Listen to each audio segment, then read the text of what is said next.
So for those who don't know, I'm going to start with a little background. I'm out here in Thacker Pass, northern Nevada. This is the site of a planned open pit lithium mine. Lithium is a mineral that is increasingly valuable commodity on the world market for the production of lithium ion batteries. And what's especially driving the huge boom in lithium demand is electric cars and energy storage for solar panels and wind turbines. Because when the wind isn't blowing, when the sun isn't shining, at night, when it's calm, for example, you need some way to store that energy so that people can use it. So hence, this huge demand for lithium-ion batteries. And hence, the proposal to turn about 28 square miles of this land right here, Thacker Pass, into a sacrifice zone for industrial extraction. So right now I'm in the middle of Sagebrush steppe right here. And I like to show people, introduce people to the ecology of this land, because if you come out here for the first time, if you're not familiar with this landscape, you might not understand what's going on here ecologically, what's happening, what's important about this land. You don't see any tall trees, you don't see redwoods, you don't see river flowing right through here. So you might think this is a wasteland, and that's what a lot of people think about large stretches of the Great Basin. That's the ecoregion that we're in right now. They think it's a wasteland. They think it is economically unproductive. They think it is unimportant. They think it is fine to sacrifice a place like this so that people can have electric cars, and more importantly, so that the executives can have big fat paychecks. A lot of people are okay with that. I'm not okay with it. A lot of people are not okay with it. The people of Red Mountain, the native group that has come out of the Fort McDermott Reservation just up this way, this is their traditional territory. They're not happy about that. They don't agree with this. And talking to the elders, we just had a couple ladies up here earlier today. They brought us some stew, delicious stew, some pie, some fry bread. We got a nice hookup, so we had a great lunch, late lunch. And, they know some of the old ways. They know the traditions of the tribe. And, one of the family members told me, people look at this and see a wasteland. Our elders look at this and see everything we need to survive is here on this land. Everything we need. Like, imagine looking out on this place and thinking, this is home, right? This is my territory. Not necessarily in the sense of ownership, although I don't think that's always a bad thing, but in the sense of I belong to this land, right? I belong here. That's the stories that we're getting from these elders, from these people who literally, their ancestors have lived here for generations and generations. And they've hunted in these mountains, and they've gathered edible roots, the yampa and other roots, the doza root, all kinds of wild foods throughout this area. They've fished in these creeks. They've hunted groundhogs and deer and antelope, sage grouse. They've gathered their medicines, the sacred plants that they use in ceremony here. They have gathered willows for cradle boards, for weaving. They have gathered, this land provides everything. Land is life, right? Land provides everything that we need to survive. And lithium does not fall under that. Lithium is a luxury good. Lithium is an industrial product that's only valuable when you blow up a mountain, you poison the water, you poison the air, and you send it into a factory to become a product, and somebody walks away with a lot of money. So that's what this really comes down to, is some Canadian company wants to come in here and blow up this entire place and turn it into billions of dollars in profit. And frankly, they don't give a damn about the local communities. They don't give a damn about the indigenous people and their traditions. They don't give a damn about the sacred land out here because they're seeing green.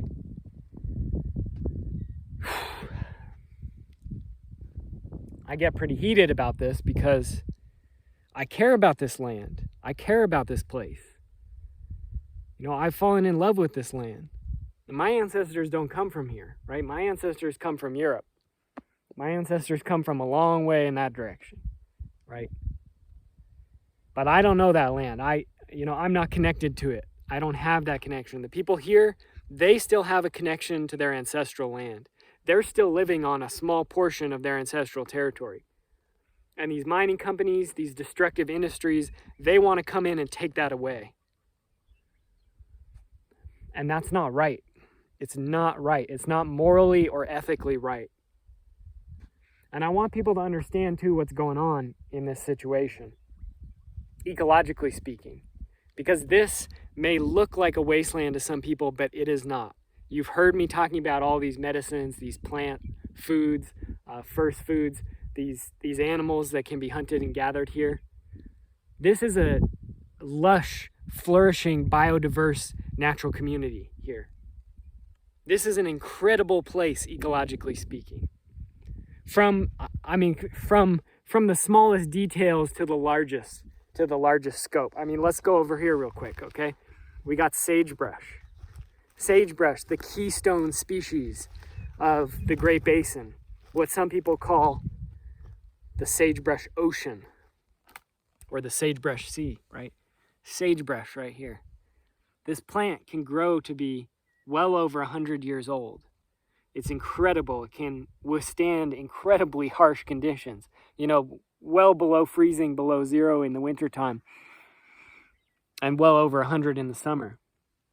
One of its adaptations, if you take a magnifying glass and you look up close at these leaves, you'll notice they're kind of this blue-green sage color, right?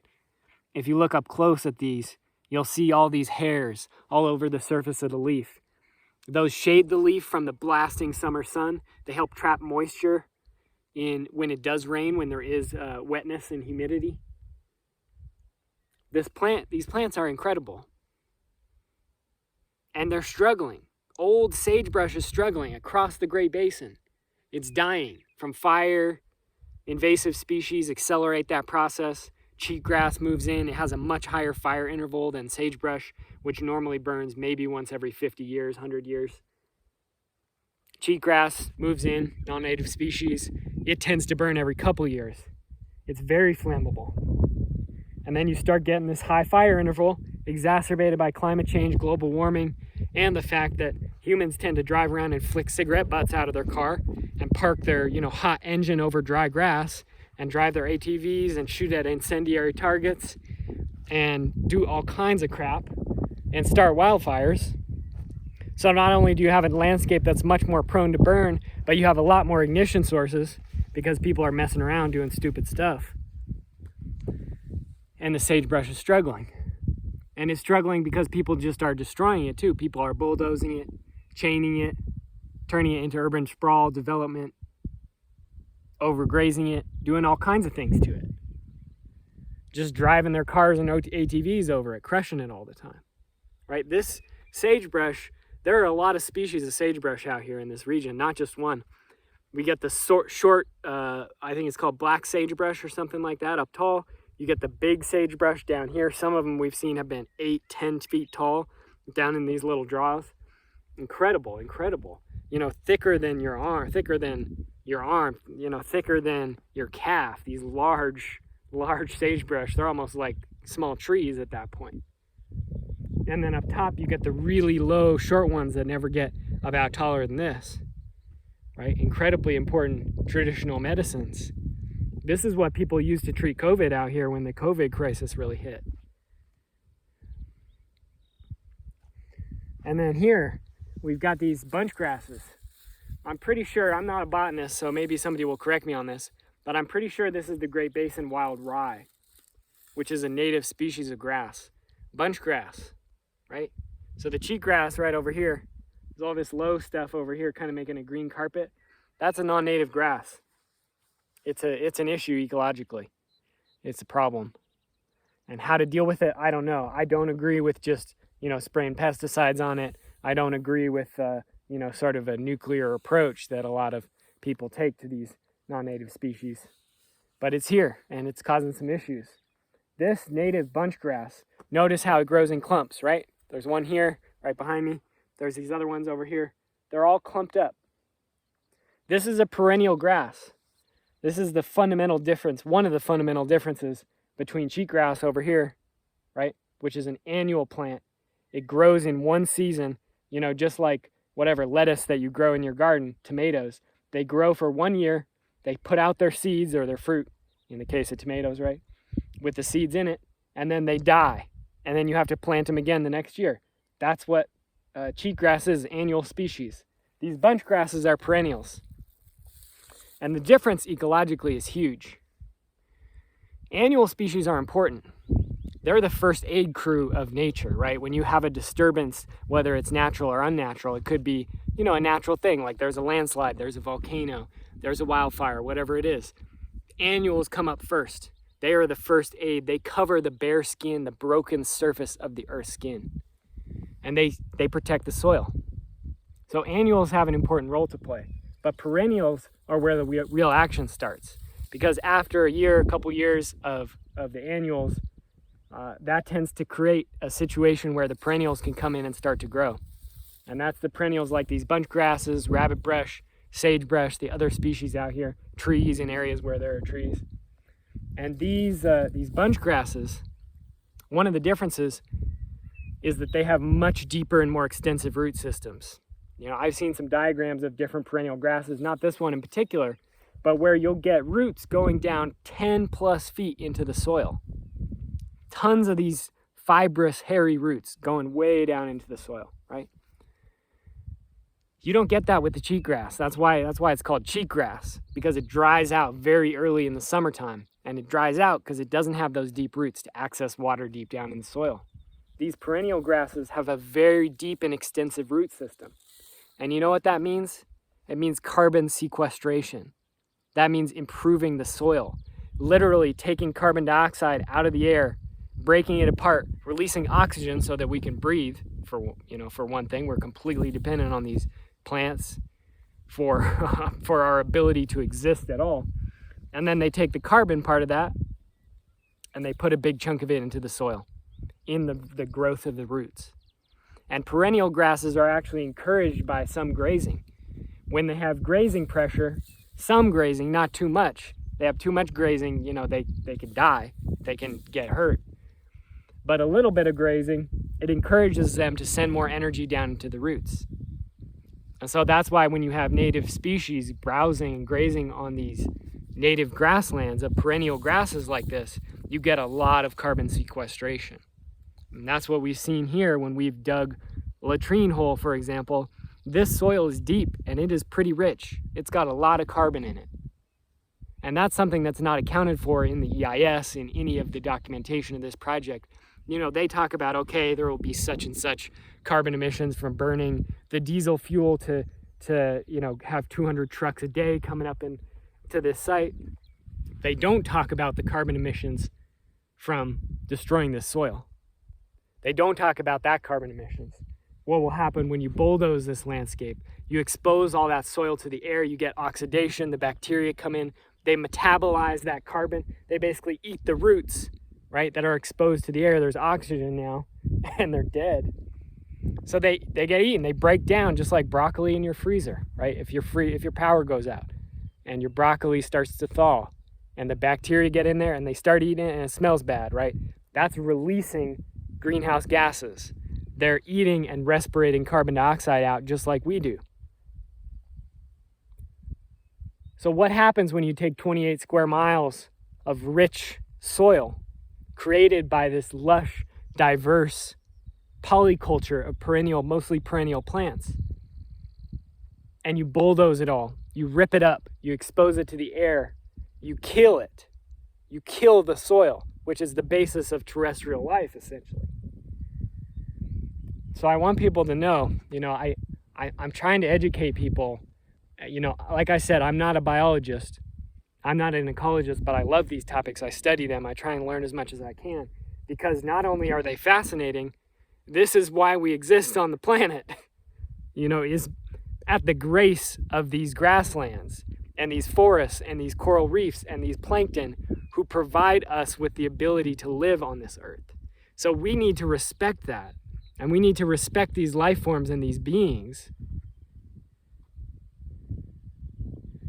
And damn, I get pissed off about these companies and these individuals coming in and just trying to bulldoze all this stuff and say that it's green. God damn, that drives me crazy.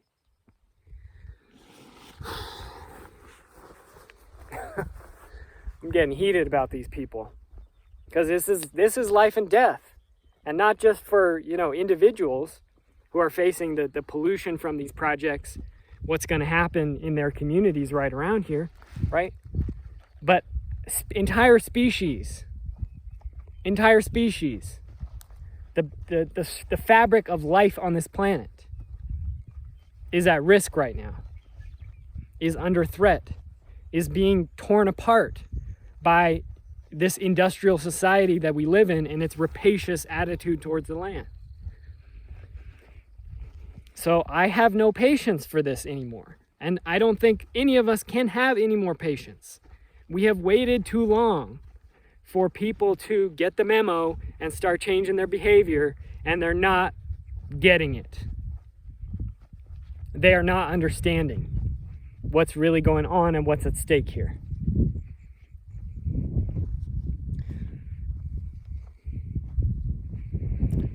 And that's why we're out here. And that's why we need a lot more people to be working on different things. There goes some bird right there. Who is that? Oh no. Yampa over here. That's why we need people to draw the line on these issues. You know, not just lithium mining, not just this project. There is a lot of BS going on in the world right now. There is a lot of crap. There are a lot of projects like this that need to be stopped. Not just projects that are proposed or planned or coming in like this one is, you know, where we have land that has some ecological health to it still. Some. You know, this land has already taken some hits for sure from different things, but there's a lot going on here. There is a lot of life. There is a lot of potential as well for this place to become even more lush, even more biodiverse, even more fecund and beautiful. You know, if it's left alone, if it's allowed to heal, maybe with a little encouragement here and there. But generally, I think we need to mostly get out of the way and change our society fundamentally so that we're not fighting against ecology and life on this planet, but we're living in balance with it. That we're living within the limits of what the land can take. And that's where we need that humility. So I just lose it when I hear these people like Tim Crowley and Alexei Zawodzki. I think that's how you pronounce his name. These Lithium Americas employees, all these people, not just at that company, but all these extractors and industrialists and people who just want to make money off all this, they are insane. And what I mean by that is they are out of touch with physical reality. Like those perennial grasses back there, that's physical reality. The sagebrush right here, the arrowleaf balsam root right here, the aquifer, the creeks, the pronghorn antelope, the atmosphere, the carbon in the atmosphere, the watershed that we're in right now, the Yampa, the sage, that is physical reality. And they are out of touch with it. They do not. Some damn batteries on the ground here just leaking into battery acid and crap. See, you know, this is like the issues, large and small. You know, it's not just like these big industrialists, individuals too, just like dropping crap on the ground like this, you know. But obviously the manufacturing of them in the first place is the issue. Here we got some death camas. Beautiful death camas. Don't eat this root. It'll kill you. But it is a beautiful plant. This one, flowers are kind of fading out.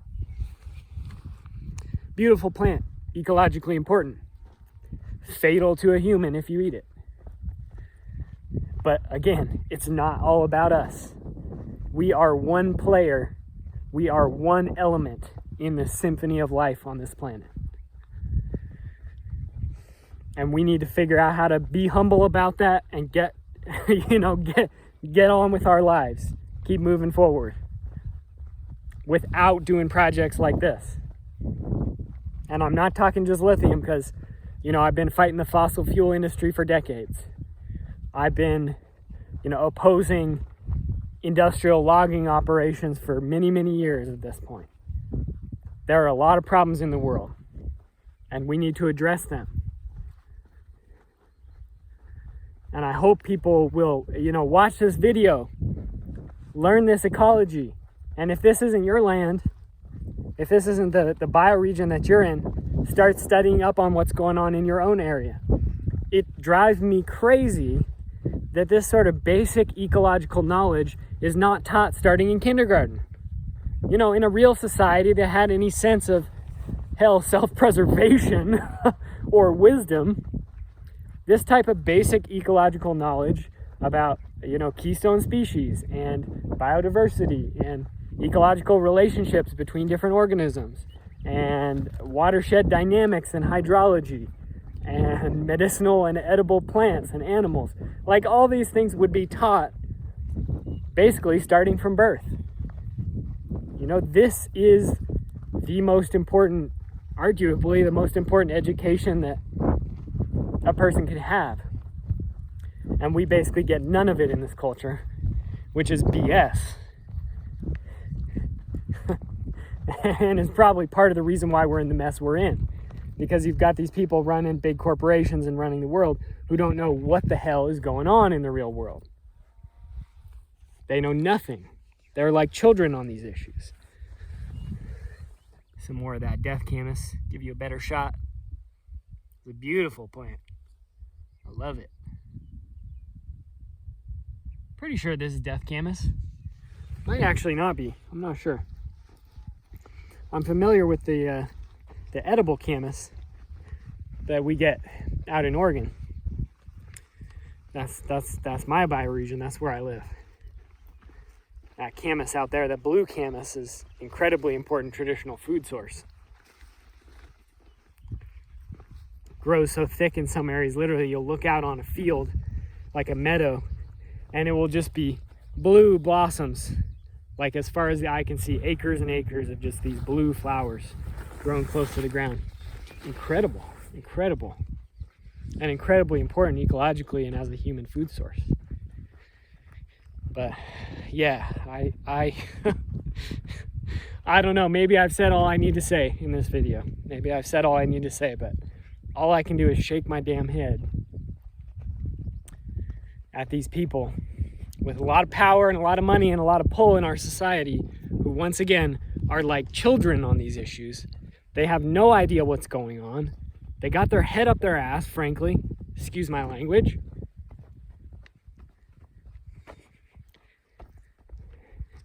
And they are leading us and the entire living world into an apocalypse. Those people, those decisions that they're making are the reason why we are currently living in the 6th mass extinction of life on this planet. The only known habitable planet in the universe, and they're killing it.